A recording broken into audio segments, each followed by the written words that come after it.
तो आज बाबा हमें जो वैसे तो बाबा हमें समय के प्रति, पुरुषार्थ के प्रति, नष्ट मोह होने के लिए, ट्रस्टी बनने के प्रति इशारा रोज देते हैं। आज बाबा एक और बात जो समझा रहे हैं वो ये कि जब कोई भी कमज़ोरी को रिवाइज करते हैं तो जिनकी दिल कमज़ोर होती है उनके अंदर वो दिल की कमज़ोरी भी रिवाइज हो जाती है ना। माना जो हमारे अंदर पास्ट की जो बातें होती हैं उनको जब हम याद करते हैं तो हमारे अंदर जो उसका ट्रॉमा है वो जैसे दोबारा से रिवाइज हो जाता है। जैसे आप सोचो कि कोई चोट होती है तो वो चोट जो है ऐसा आपको लगेगा कि उसमें दर्द नहीं है, अब वो हील हो गई है, लेकिन फिर से अगर उसी जगह पे ठेस पहुंच जाए तो फिर से वो दर्द इमर्ज हो जाता है और फिर हीलिंग जो हुई थी वो वापस है ना वैसी की वैसी हो जाती है कि दोबारा से उतना समय लगे।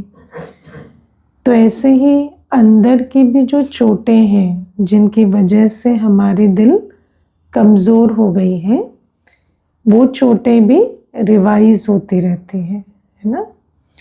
अब बाबा हमें कहते हैं पास्ट का चिंतन नहीं करना है। इसीलिए अब कई बार हमें लगता है हम कहाँ बैठ के पास्ट का चिंतन करते हैं क्या?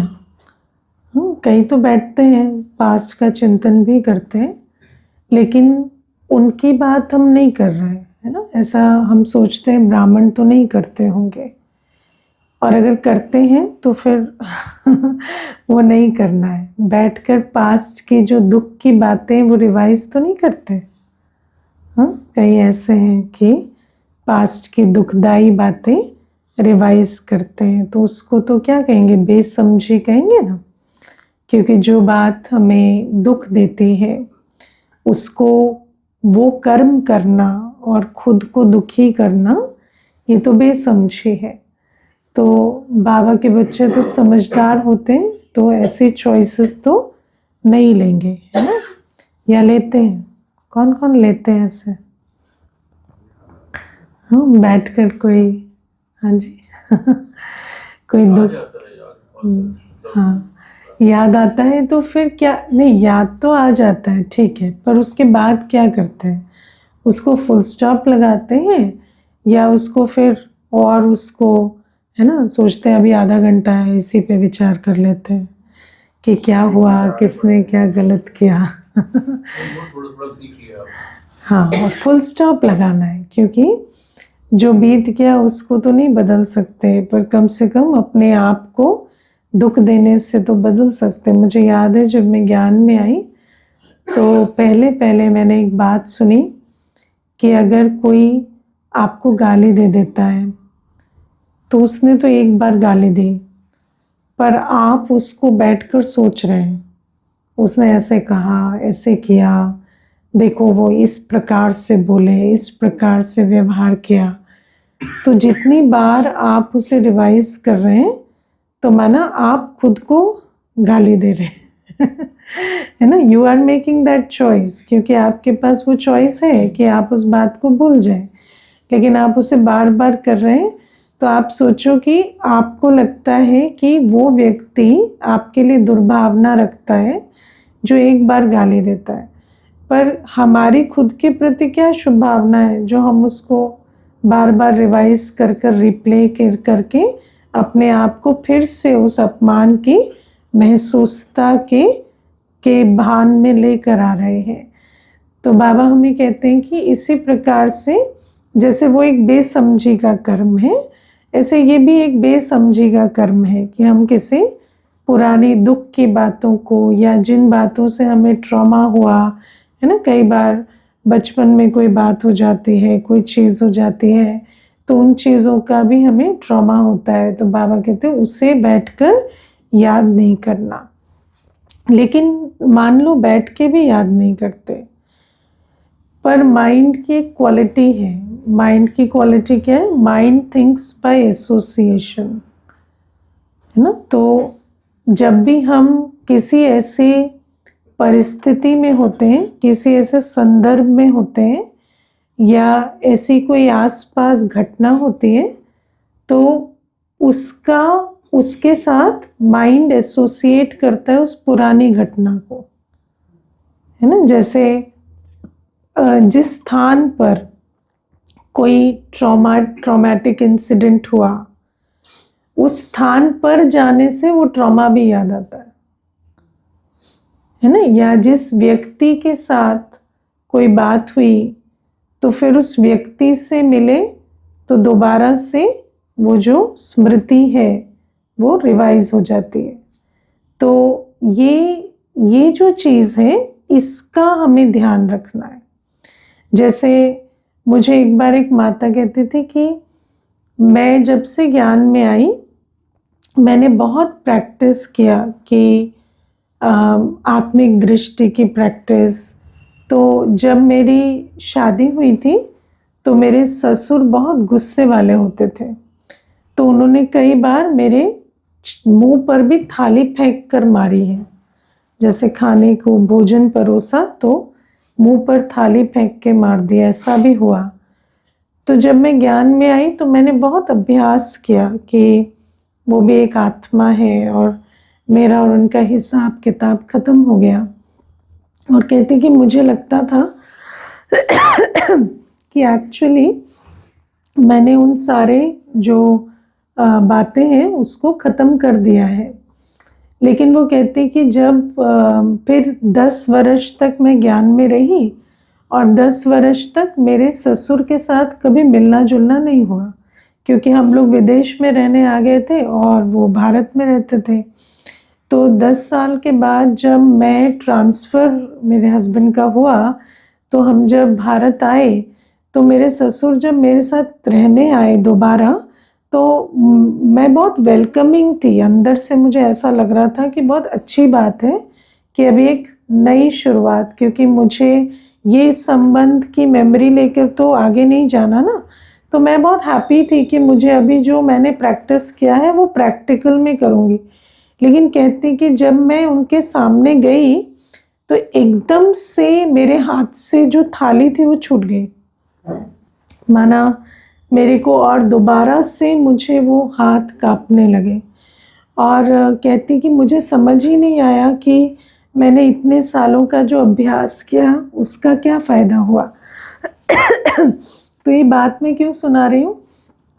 क्योंकि जब वो ये बात कहती, तो फिर मैंने उनको पूछा कि जब आपके ससुर आए और आपके सामने खड़े हुए, तो आप बाबा की याद में थे?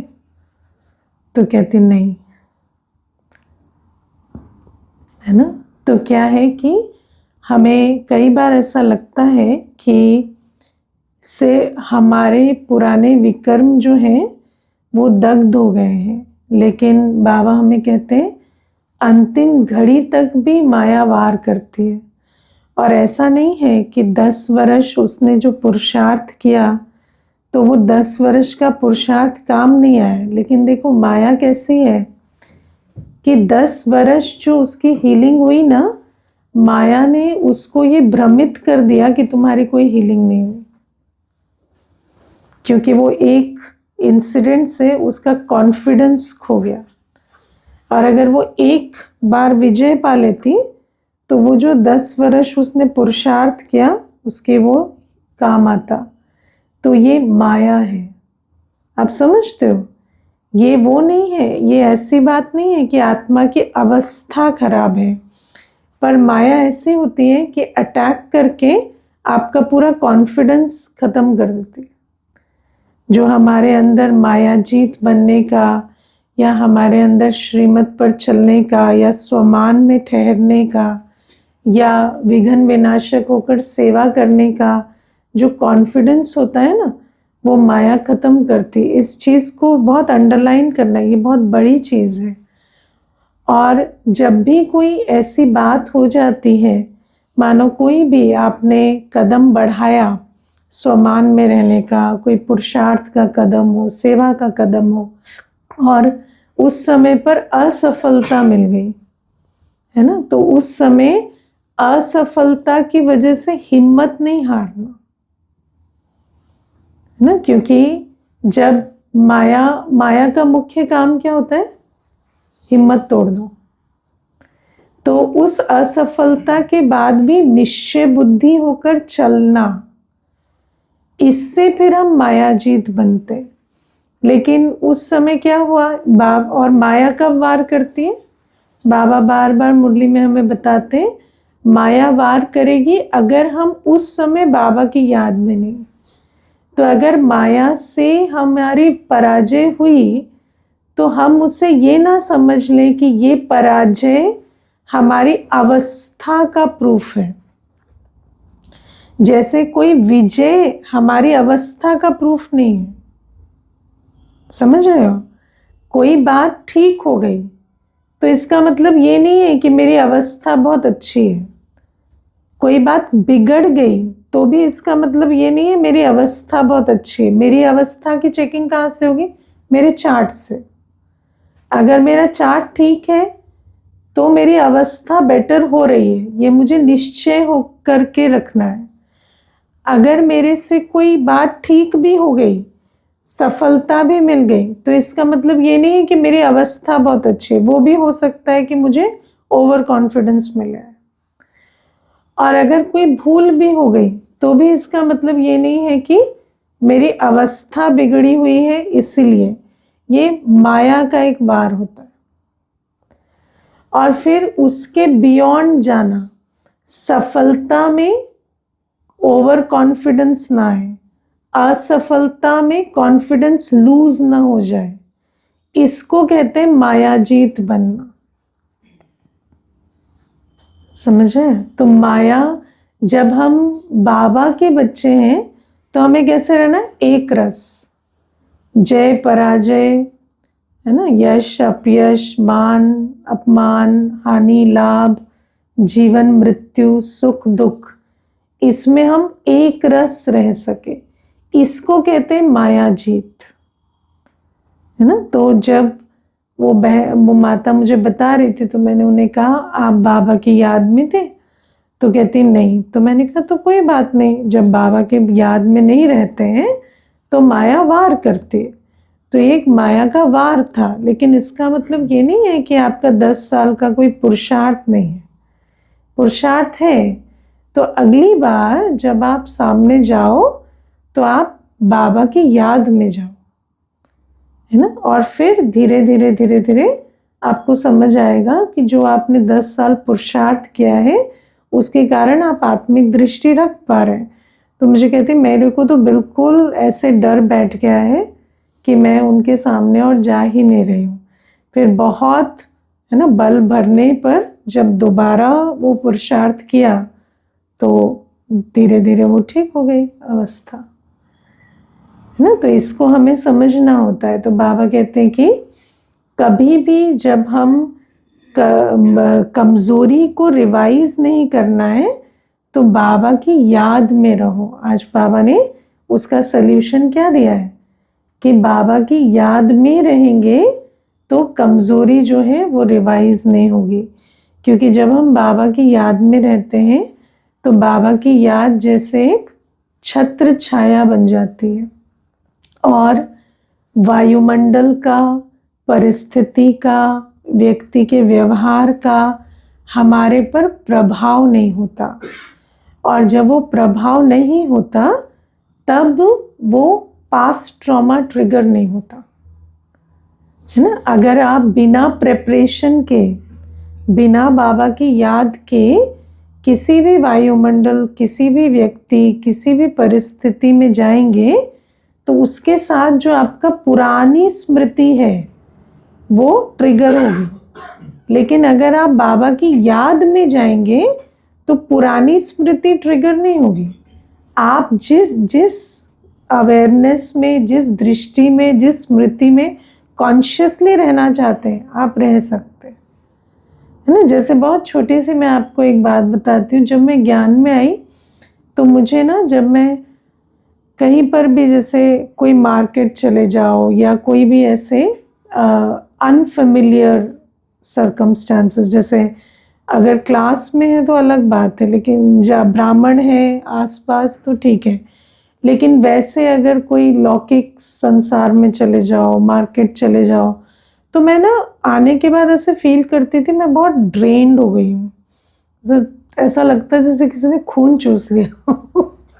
तो जब मैं वापस आती थी ना, तो मुझे ये चीज़ बहुत अजीब लगती थी कि ये क्या चीज़ है कि कहीं भी जाओ, ऑफिस भी जाती थी तो आने के बाद ऐसा लगता है जैसे वायुमंडल का बहुत प्रभाव होता है। तो लेकिन मैं आपको सरप्राइजिंगली बताऊं, मैं अपने आप को इस बात का क्रेडिट देती थी। मुझे लगता था कि ये तो बहुत अच्छी बात है ना, मैं बहुत पवित्र हूँ, तो फिर इसीलिए मुझे थोड़ी भी अपवित्रता का वायुमंडल जो है वो अफेक्ट करता है। तो मैं आपको आज माया कैसे काम करती है देखो। तो एक तो मैं ड्रेन्ड हो रही हूँ, ऊपर से मैं खुश भी हो रही हूँ कि बहुत अच्छी बात है कि मैं पवित्र आत्मा हूँ, तो अपवित्र वायुमंडल में मैं ड्रेन हो जाती हूँ, तो इसका ये पूरा क्लियर साइन है कि मैं बहुत पवित्र हूँ। तो जब मैं धीरे धीरे पवित्रता को समझने लगी तो मुझे समझ आया कि नहीं, अगर आपके अंदर प्योरिटी है तो आप कैसे रहेंगे, कमल पुष्प समान अनअफेक्टेड। तो वहाँ पर मैंने सोचना शुरू किया कि फिर मुझे तो बहुत असर हो रहा है, तो फिर क्या करना चाहिए। तो मुझे एक मुरली से समझ में आया कि बाबा की याद में रहो। तो जब भी मैं जाती, बीच बीच में तो छूटी जाती याद, लेकिन बहुत कॉन्शियसली बाबा की याद में रहकर मार्केट जाना, संबंध संपर्क में आना, तो जब वो किया तो एनर्जी ड्रेन नहीं होती थी। क्यों? क्योंकि जो मन बुद्धि है, अगर आपने उस मन बुद्धि को बाबा की याद में सेट नहीं किया है तो वो अपसेट होने के लिए सब जगह से सिग्नल पकड़ती रहती है ना। क्योंकि मन बुद्धि को आपने सेट नहीं किया है तो हर तरफ सिग्नल पकड़ रही है ना, इस वाइब्रेशन से भी, वायुमंडल से भी, परिस्थितियों से भी, लोगों से भी, सबका प्रभाव उस पर हो रहा है। तो मैंने ये धीरे धीरे सीखा कि अगर मुझे प्रभाव मुक्त रहना है तो मुझे बाबा की याद में रहना है। इसीलिए बाबा कहते हैं याद एक कवच की तरह है। जब आप बाबा की याद में हैं तो जैसे एक कवच के अंदर सुरक्षा होती है, ऐसे याद की अवस्था में सुरक्षा होती है। तो इवन जो पास्ट मेमोरीज ट्रिगर होती है ना, उससे भी सुरक्षा कब रहेगी, जब आप उसी आत्मा के संबंध संपर्क में आते, उन्हीं स्थानों, उन्हीं वायुमंडल में भी रहते, अगर आप कॉन्शियसली बाबा की याद में। और फिर क्या होगा, जब कमज़ोर दिल की कमज़ोरी बार बार रिवाइज नहीं होती तो धीरे धीरे हीलिंग हो जाती है। हीलिंग एक नेचुरल प्रोसेस है।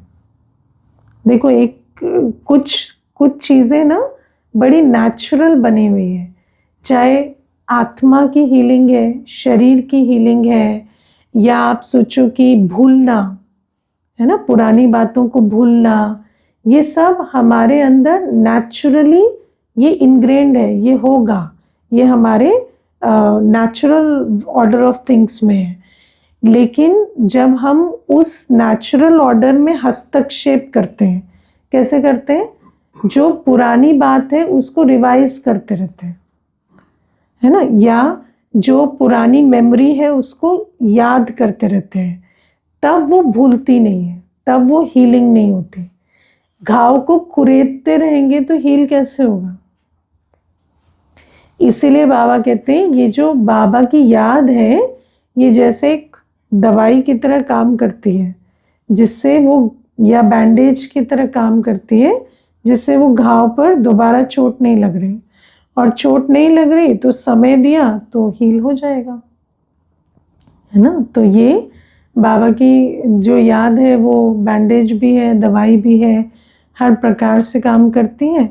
और आत्मा की हीलिंग हो जाती। और आज बाबा ने हमें समय के प्रति इशारा दिया कि धीरे धीरे विनाश की जब सीन आएगी तो बाबा कहते हैं जो तमो प्रधान शरीर है उसको हार्ट फेल होने में टाइम नहीं लगेगा,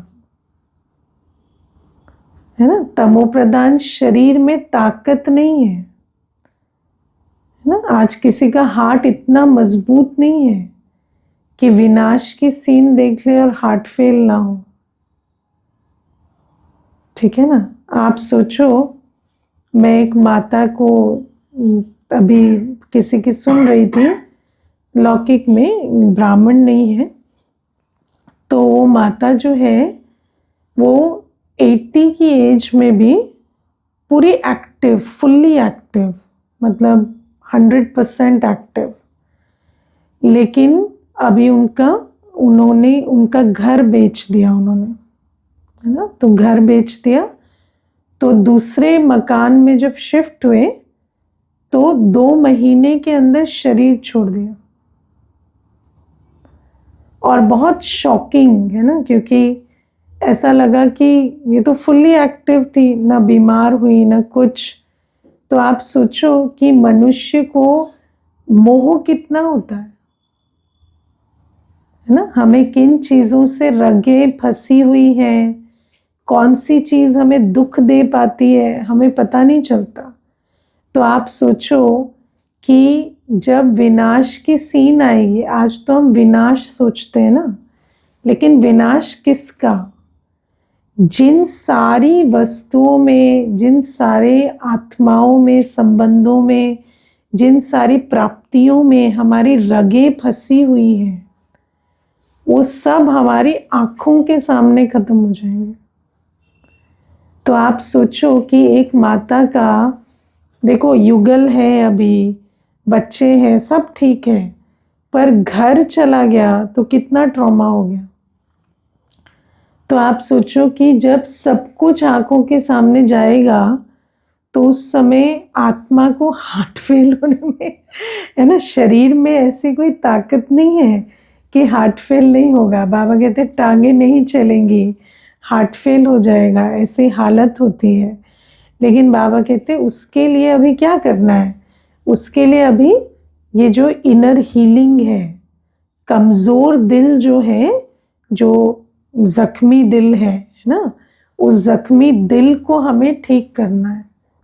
आज आपको पता है ऐसी बहुत सारी साइकोलॉजिकल प्रॉब्लम्स होती हैं। जैसे आप देखना, कभी कभी आप किसी को देखेंगे अकेले बैठ के योग कर रहे हैं, ठीक है, आप उस कमरे में प्रवेश किए, उनको पता नहीं चला आपके प्रवेश होने का। जैसे ही वो आपको देखेंगे ना, बड़े चौंक, एकदम से हिल जाते हैं, या एक तरह से, है ना, जंपिंग हो जाती है। या कई बार बैठे बैठे भी व्यक्ति ऐसे ऐसे होता है, देखा है ना। तो ये सब क्या है? ये सब पास्ट ट्रॉमा है। ये सब वही जो घायल आत्मा बोलते हैं इसको तो हमें पता नहीं चलता इसको। हम लोग आजकल तो साइकोलॉजिकल डिसऑर्डर्स बोल देते हैं। अभी एक पीछे एक भाई आए थे, खुद डॉक्टर थे, अपनी बेटी को लेकर आए थे, तो कहते ये बैठे बैठे चौंकती रहती है ना, और डॉक्टर्स कहते हैं इसका कोई इलाज नहीं है। तो ये सब क्या? और बेटी को पूछो, बेटी तो स्कूल में पढ़ती है, उसको पूछो कि कोई बात है, कहती नहीं कोई भी बात नहीं है, अंदर भी कुछ नहीं है। क्योंकि इतना जो 63 जन्म का ट्रॉमा है वो याद थोड़ी है, कॉन्शियस मेमोरी में नहीं है। तो इसीलिए बाबा हमें कहते हैं इतना हमें बाबा की याद से अपनी हीलिंग करनी पड़ेगी कि अंत में वो जो कमज़ोर दिल है उस कारण से हमारा हार्ट फेल ना हो जाए, है ना। और फिर दूसरा अभ्यास बाबा कहते अशरीरीपन का अभ्यास। इतना अशरीरीपन का अभ्यास करना है कि देह का भान भी ना रहे, है ना। देह के संबंध, देह की दुनिया, इससे रगे निकल जाए, तब जाके तो अंतमते सोगति पाएंगे। अभी हम इतनी मेहनत कर रहे हैं, किस लिए कर रहे हैं?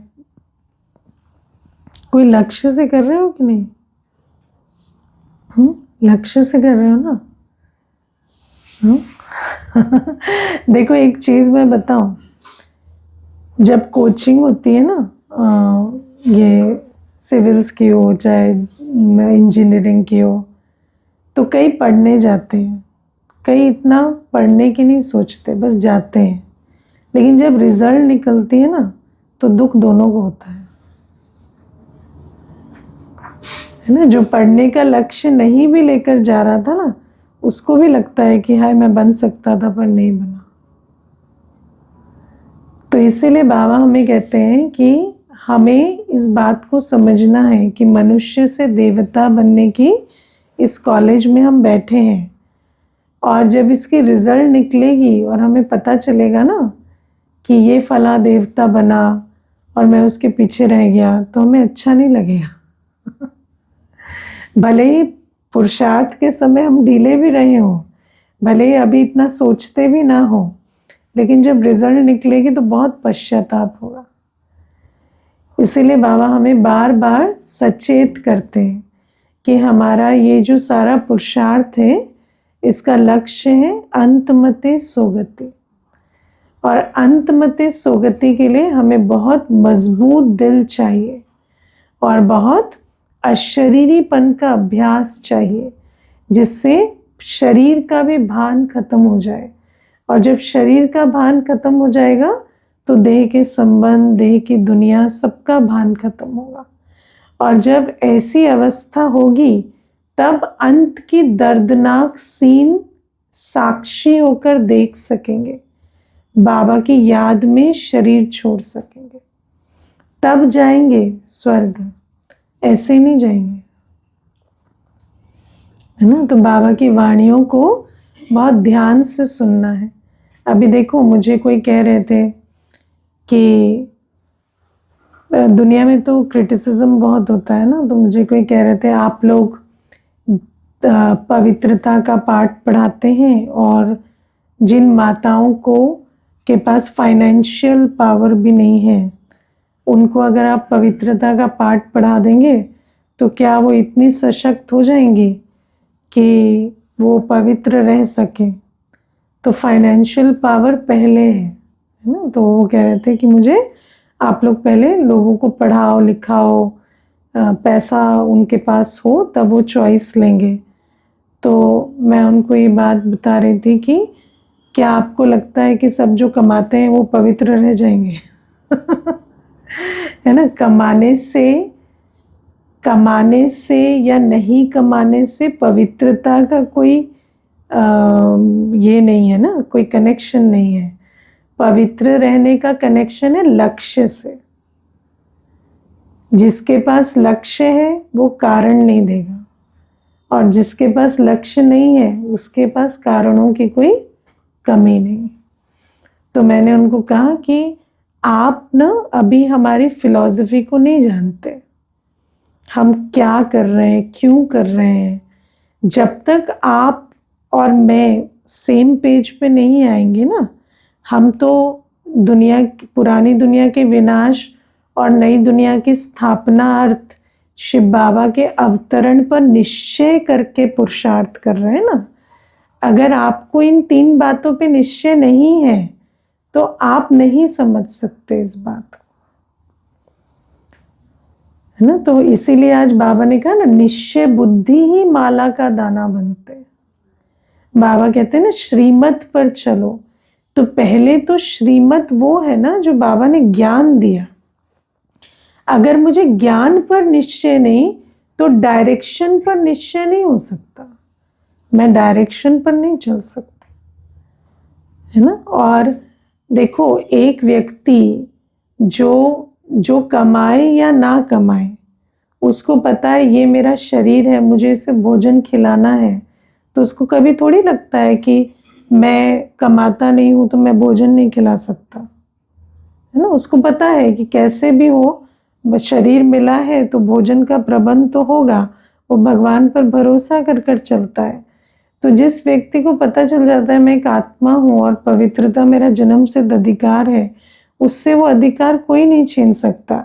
लेकिन प्रॉब्लम ये है कि हमें खुद नहीं पता कि पवित्रता मेरा जन्म सिद्ध अधिकार है। तो इसमें कोई फाइनेंस या वो वाली बात नहीं है, ये तो स्वयं को जानने की बात है पहले कि मैं कौन हूँ और मेरा अधिकार क्या है। अगर आप अपने अधिकार को ही नहीं जानते तो सामने वाला फिर आपको है ना शर्तों पर या कितनी कंडीशंस पर चलाएगा। तो बाबा हमें ये बात समझाते हैं कि हम बच्चों को अभी समझ कर चलना है कि अंतमते सोगति के लिए जो पुरुषार्थ कर कर तैयार होना है वो हम पहले से तैयार हो जाए। और कब आएगा अंत पता है? अंत तो ऐसे दरवाजे पर खड़ा है कि नहीं? आज देखो मनुष्य कैसा है, पहले कहता था कि कोई आसार नहीं है तो पता नहीं चलता कि विनाश है। आज सारे आसार हैं, कौन सा ऐसा आसार नहीं है? आज देखो न्यूज़ तक कहते 3rd वर्ल्ड वॉर, ये वो सारी बातें करते हैं, लेकिन उसके बाद भी बुद्धि कैसी होती है ना? निश्चय बुद्धि जो है उसी को है कि बाबा ने कहा है तो विनाश होना है तो मुझे तैयारी करनी है। और जिसको निश्चय बुद्धि नहीं है उसको कितने भी ये मिल जाए इंडिकेशंस भी, तो उसके लिए विनाश एक सत्य नहीं है। तो बाबा ये बातें हमें समझाते हैं कि हमें अब तैयार होना है। फिर बाबा कहते हैं ड्रामा के ज्ञान पर निश्चय रखो, है ना? ड्रामा का ज्ञान क्या कहता है? 1 सेकंड ना मिले दूसरे से, ठीक है?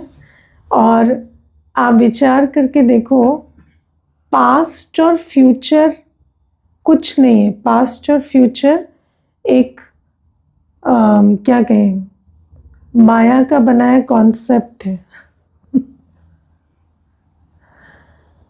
कि नहीं?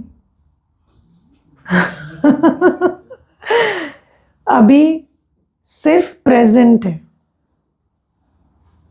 अगर आप देखें तो प्रैक्टिकली आपके पास जो पॉइंट ऑफ टाइम एग्जिस्ट करता है वो सिर्फ प्रेजेंट होता है कि नहीं? और यही प्रेजेंट पास्ट बनता है ना? और जिसको आप फ्यूचर कहते हैं वो भी कल प्रेजेंट बनेगा, तभी उसका महत्व है, ठीक है? तो the only time that exist is the present. लेकिन हम प्रेजेंट में प्रेजेंट नहीं रह के पास्ट और फ्यूचर में भटकते रहते हैं। और ये भटकता हमें किसने सिखाया? माया ने। आपको लगता है सतयुग में हम पास्ट और फ्यूचर में भटकते होंगे?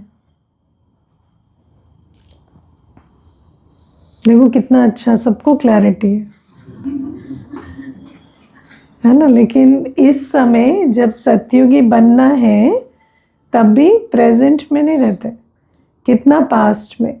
और पास्ट भी कौन सा, 1 सेकंड पहले भी बीता वो भी पास्ट है ना? लेकिन उस पास्ट को भी छोड़ते नहीं है।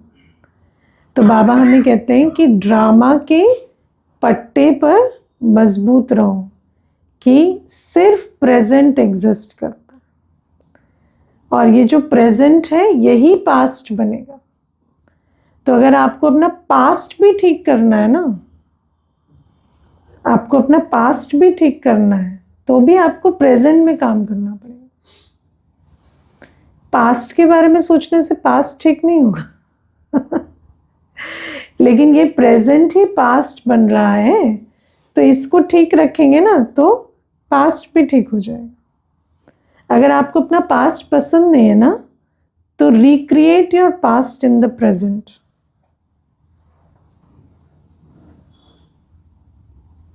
अभी से 10 साल अगर प्रेजेंट में रहेंगे तो 10 साल के बाद आपका पास्ट भी अच्छा हो गया होगा। और तो बाबा हमें इसीलिए कहते हैं कि ड्रामा के पट्टे को समझो, ड्रामा के ज्ञान को समझो कि सिर्फ प्रेजेंट है। और प्रेजेंट जो है हमारा बहुत अच्छा है। प्रेजेंट में हम कहाँ हैं? डायमंड एज में है। प्रेजेंट में हम संगम युग में हैं, जब बाबा हमारी झोली भर रहे हैं। तो अभी प्रेजेंट के इस अवसर को नहीं छोड़ना है। और अपनी झोली पूरी भरनी है। और उसके बाद ये पास्ट हो जाएगा। जब ये पास्ट हो जाएगा ना, तो हमें खुशी होगी कि हमने उसका पूरा लाभ उठाया, या पश्चाताप होगा कि भगवान आया, झोली भरा, और हम क्या कर रहे थे। भक्ति में क्या कहते हैं पता है ना, भगवान भाग्य बांटने आया था तो तुम क्या मुंह धोने गए थे। ये भक्ति में कहते हैं। तो ये कब की यादगार है, जो इस समय ड्रामा के पट्टे पर नहीं रहेंगे और इधर उधर की बातों में रहेंगे, वो अंत में पश्चाताप करेंगे कि भगवान आया, झोली भरी, और हमने क्या किया, झोली खाली रहे। तो इसीलिए बाबा हमें कहते हैं कि अभी ड्रामा के ज्ञान को समझो। ये एक बार ये टाइम अप हो गया ना, उसके बाद ना बाबा के देने का पार्ट रहेगा, ना हमारे लेने का पार्ट रहेगा। और बाबा हमें आज बहुत सुंदर बात समझाते हैं।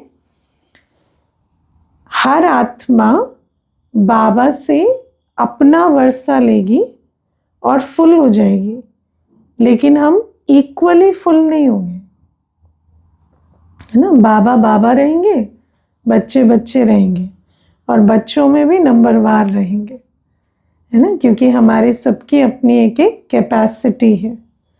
और हम आत्मा की जो कैपेसिटी है, हम उतना ही फुल बनेंगे।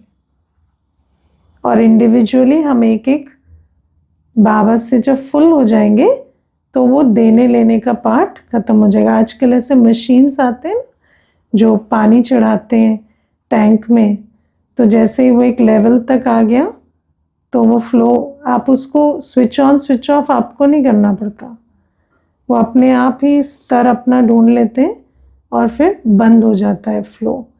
तो बाबा कहते हैं जैसे ही आपका जो लेने का फुलनेस है वो ख़त्म हो जाएगी, बाबा का भी देने का पार्ट ख़त्म होगा और फिर पार्ट बदल जाएगा। बाबा कहते हैं बाप बच्चे का पार्ट और नहीं रहेगा, है ना। फिर बाबा जैसे हमें अभी प्यार दे रहे हैं, पालना दे रहे हैं, पढ़ाई दे रहे हैं, शिक्षा समझानी, इतना जो हमें कदम कदम पर सावधानी देते हैं, ये पार्ट और नहीं रहेगा। फिर बाबा क्या हो जाएंगे, साक्षी हो जाएंगे। फिर ये जो अभी आपको लगता है ना हमारे से ज़्यादा तो हमारे बाबा को पड़ी है। मुझे अभी मैं एक बहन को कह रही थी आप पुरुषार्थ करो थोड़ा ऐसे, तो कहती नहीं भी करना चाहेंगे तो बाबा करा देगा, है ना। तो ये भी एक नशे की ही बात है। कहते कि बाबा ने तो जब से हाथ पकड़ा है, हम कितना भी हाथ छुड़ाए भी तो बाबा पकड़ता है। लेकिन मैं उनको कह रही थी, लेकिन वंडर ये है कि एक दिन ये चेंज हो जाएगा। और फिर आपने जो किया है ना, जो बाबा ने आपका हाथ पकड़ा वो काम नहीं आएगा, जो आपने बाबा का हाथ पकड़ा वो आपके काम आएगा, क्योंकि तब फिर ये लेने देने का पार्ट खत्म हो जाएगा। तो इसलिए बाबा कहते हैं ड्रामा को अभी पहचानो, ड्रामा में अभी एक ही काम करना है कि बाबा की याद से हम भरपूर बने, है ना। और याद का चार्ट, है ना। बच्चे सब कुछ करते हैं, सेवा करते हैं, क्लास करते हैं, अटेंडेंस लगाते हैं, क्या नहीं करते, याद नहीं करते, है ना। बस एक याद में ढीले रहते। और एक ही चीज बाबा के, देखो कितना वंडर है ना माया का। माया कैसी है, रोज हम सुनते हैं, बाबा कहता है बस याद करो, है ना। और हम सब कुछ सुनते हैं, सब कुछ करते हैं, बस एक याद का चार्ट नहीं करते। और बाबा कहते हैं बस एक याद से ही तुम्हारे विकर्म विनाश होंगे। और फिर हम कहते हैं माया बलवान कैसे है ना। बाबा हमें रोज सुनाते हैं कि तुम बच्चे बस एक मुझे याद करो, इसी को सबसे इम्पोर्टेंट समझो, ये पहली सब्जेक्ट है। लेकिन माया कहती कोई बात नहीं ना, छोड़ो, याद का क्या है, याद तो हम कर ही रहे, बाकी सब चीजें कर लेते हैं।